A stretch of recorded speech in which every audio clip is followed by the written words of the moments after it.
e trouxeram Daniel e jogaram na cova dos leões. O rei, porém, disse a Daniel que o seu Deus, a quem você serve, continuamente o livre. Tamparam a cova com uma pedra. O rei a selou com seu anel e com os anéis nobres, para que a decisão sobre Daniel não se modificasse. Tendo voltado ao palácio, o rei passou a noite sem comer e não aceitou nenhum divertimento em sua presença. Além disso, não conseguiu dormir. Logo ao alvorecer, o rei se levantou e correu para a cova dos leões. Quando ia se aproximando da cova, gritou aflito: Daniel, servo do Deus vivo, será que o seu Deus, a quem você serve continuamente, pode livrá-lo dos leões? Daniel respondeu: ó rei, vive para sempre. O meu Deus enviou o seu anjo, que fechou a boca dos leões. Eles não me fizeram mal algum, pois fui considerado inocente perante a Deus. Também contra ti não cometi mal algum, homem. O rei muito se alegrou e ordenou que tirassem Daniel da cova. Quando tiraram da cova, viram que não havia nenhum ferimento, pois ele tinha confiado no seu Deus. Então, por ordem do rei, os homens que tinham acusado Daniel foram atirados da cova dos leões, com as suas mulheres e com seus filhos. Antes de chegarem ao fundo da cova, os leões os atacaram e despedaçaram todos os seus ossos. Então o rei Dário escreveu aos homens de todos os povos, nações e línguas de toda a terra: paz e prosperidade. Faça um decreto para que em todos os domínios do império os homens temam e reverenciem o Deus de Daniel, pois ele é o Deus vivo e permanece para sempre. O seu reino não será destruído e o seu domínio jamais acabará. Ele livra, salva e faz sinais e maravilhas nos céus e na terra. Ele livrou Daniel do poder dos leões. Aleluia!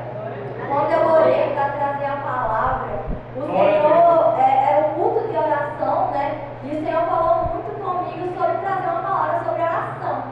Só que eu fiquei muito relutando, né? Porque Deus, tem sido dias difíceis, nós temos passado por tribulações e provas que a gente às vezes não se acha digno de falar sobre oração.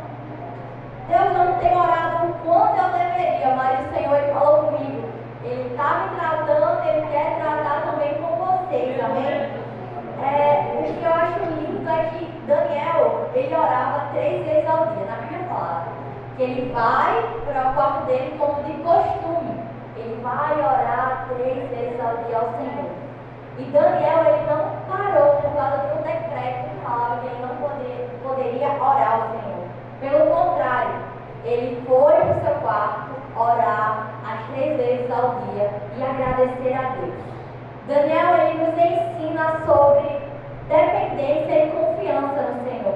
Quantas vezes estamos em um dia de muito trabalho em casa, trabalho com os filhos, faculdade, escola, e passamos o dia lotado e esquecemos de orar e agradecer a Deus.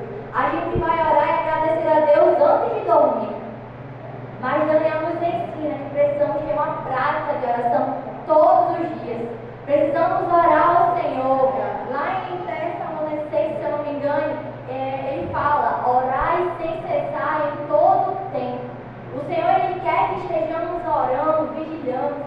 Eu vinha com o Breno conversando, né, sobre a palavra, e ele fala, Jesus ele não manda só vigiar, ele manda vigiar e orar. Precisamos orar, amém? E lá em Marcos 1,35 fala: de madrugada, quando ainda estava escuro, Jesus levantou-se, saiu de casa e foi para um lugar deserto, onde ficou orando.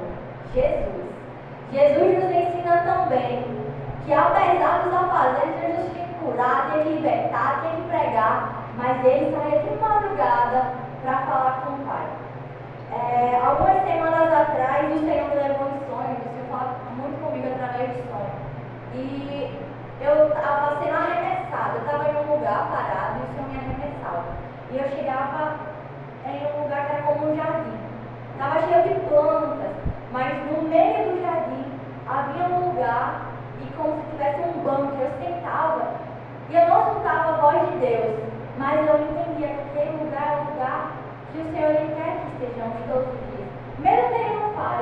Mesmo que a gente não consiga falar, como a irmã cantou, com gemidos e palavras não